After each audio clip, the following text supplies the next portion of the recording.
No, it was fabulous. I think we hadn't. It was a nice entry into world cricket because we suddenly got to play against all the teams, in one tournament, which was here in Australia and New Zealand. So we'd played India in limited over series in India. So that was our introduction back into world cricket, and then and that was in the November of '91, and then came to the World Cup in February '92. So.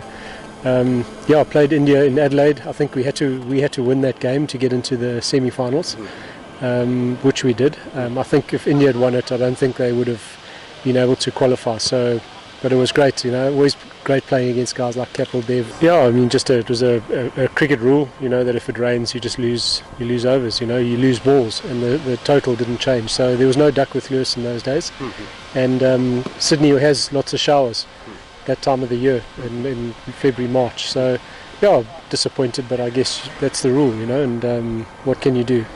I can't remember exactly the details, in terms of the amounts of runs, but I know that India batted first, and I think we needed about 240, I think, to win. And we started off, it was a reduced game. I think it was a 30-over game, I think, and it was a wonderful experience to be able to go and chase down and get the runs. So we needed to win. It was a do or die for us, and it was great to then get into the semi-finals and play England. Oh no, we just take every game as it comes. I don't like to talk about dominations and that. Every game's a new game. So we've enjoyed playing India in the past, and no doubt we'll enjoy playing them in the future.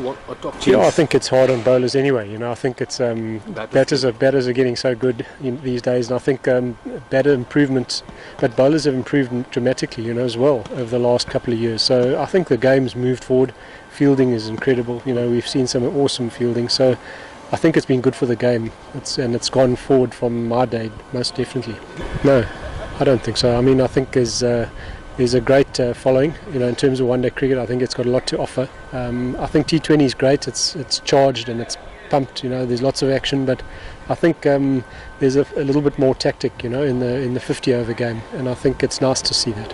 I don't like to be drawn into how other teams are going to play. I'm happy to chat about South Africa, but I think every team that you play here in the World Cup is competitive, and I think you can't ever take people for granted. Often history and what happened before sometimes is irrelevant. It's on the day. It's how teams play on the day, and as we see, some of the minnows or some of the non-test playing nations are winning games. So I think to speculate about the past and to look at percentages and who won what, I think it all boils down to who plays better on the day.